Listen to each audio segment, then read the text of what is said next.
Hi, Gene Ham here, and I'm going to read you another excerpt from my book that I wrote a few years ago, How to Get a Job in Animation and Keep It. This part is the introduction, Why I Became a Teacher.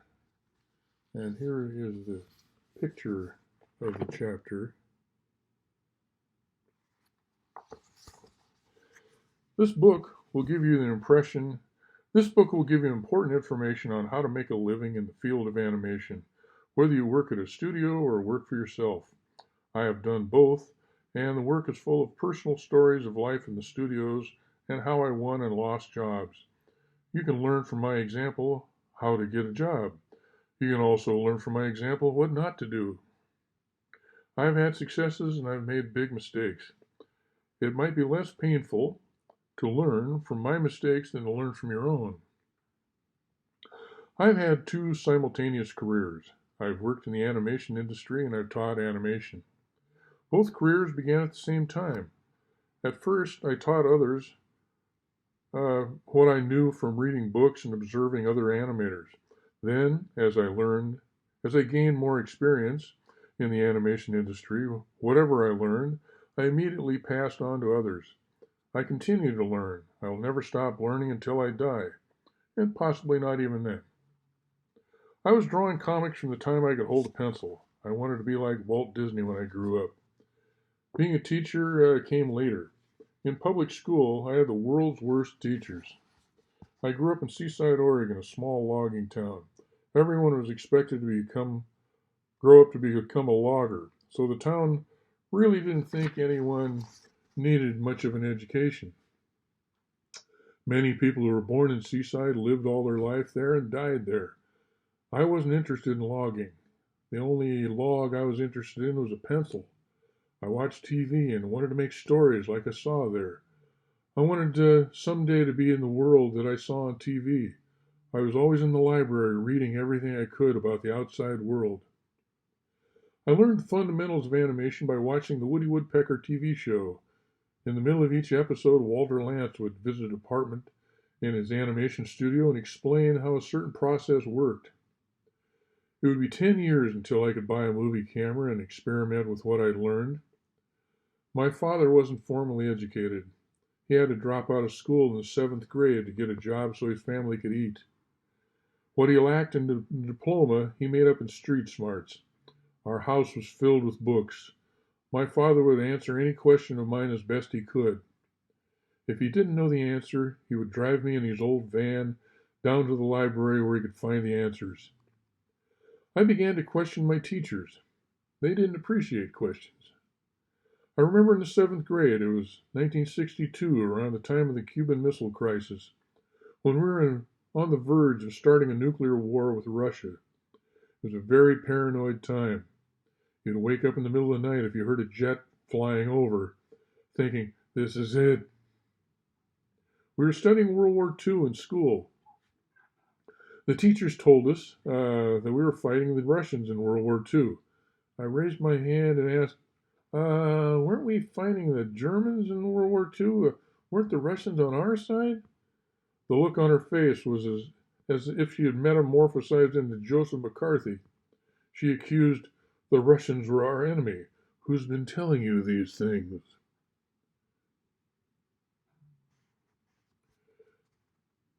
All the kids called me a communist and wouldn't eat lunch with me for a week. I was also beaten up by other kids.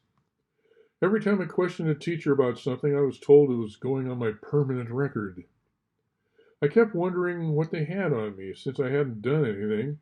So one day in my sophomore year of high school, I marched into the principal's office, opened up the file cabinet, found my file, and laid it out on the table to read. Just then the principal's secretary walked in, screamed, grabbed the file, and told me I was in big trouble. The principal called in my parents and talked to them for a very long hour while I waited outside his office, scared to death. When they emerged from his office, the principal announced to me that I would be on probation for the next 2 years, and any incident would result in me being expelled. We went home. My parents talked it over. My mom dug deep into her savings and enrolled me in Star of the Sea Catholic School in Astoria, Oregon. That school was a world of difference from the public high school. At Seaside High, I used to get in trouble for debating with teachers.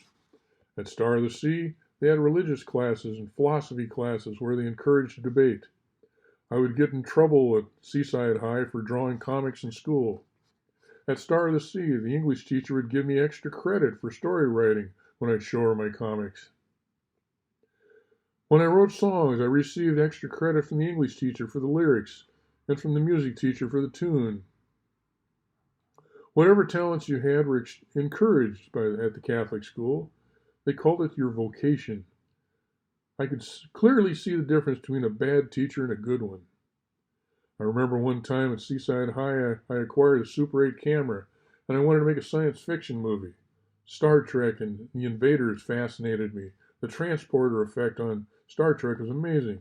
So was the effect in the Invaders, where the aliens would disappear into a red mist when killed. I wanted to use that disappearing trick in my science fiction film. I asked one of the Seaside High School teachers how that trick was done.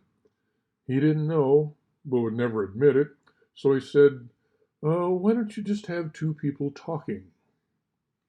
If I wanted to have two people talking, I wouldn't have asked. My first teaching experience came when I was 26 and worked at Technifilm in Portland, Oregon. That was the movie lab that processed Will Vinton's films. He was the man who coined the term claymation, created the California Raisins, and won an Oscar for the short Closed Mondays. I was in charge of the film vault, where all the negatives were stored. One day, a 7th grade teacher came into Technifilm.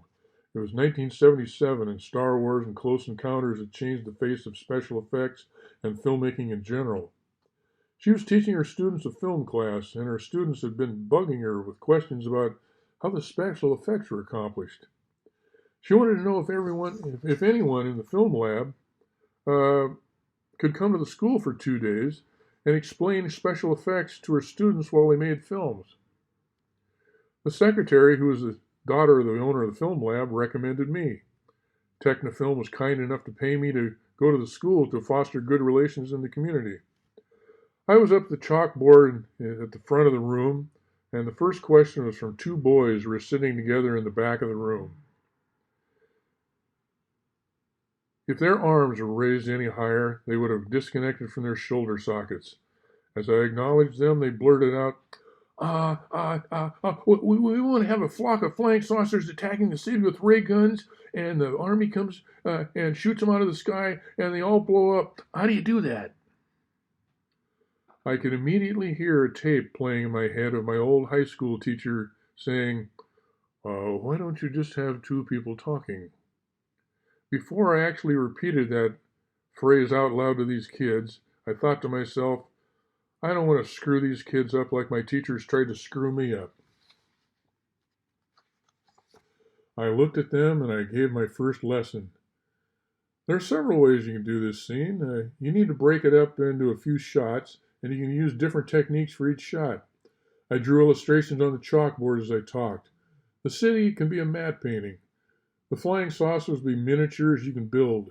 When they fly, you can hide the wires with a trick Stanley Kubrick used in 2001: A Space Odyssey. Instead of having the wires come from above where you could see them, you could attach the wires to the side of the saucer, away from the camera, and put the camera on the floor looking up. The sky would be the roof above the saucer, and the hole in it is where you attach the wire. The saucer would mask its own wire. Later, you can scratch the laser beams or write on the film with a ruler, a pen, and a permanent marker for color. The two boys looked at each other for a moment with their eyes wide open and their jaws dropped. Then they disappeared out the back door in a streak. The next day, they reappeared with their film, and it looked very good. I never forgot the look on their faces, and I continued teaching to see that look on students' faces when you open up the possibilities in their life. That's why I wrote this book. I hope you get that look on your face.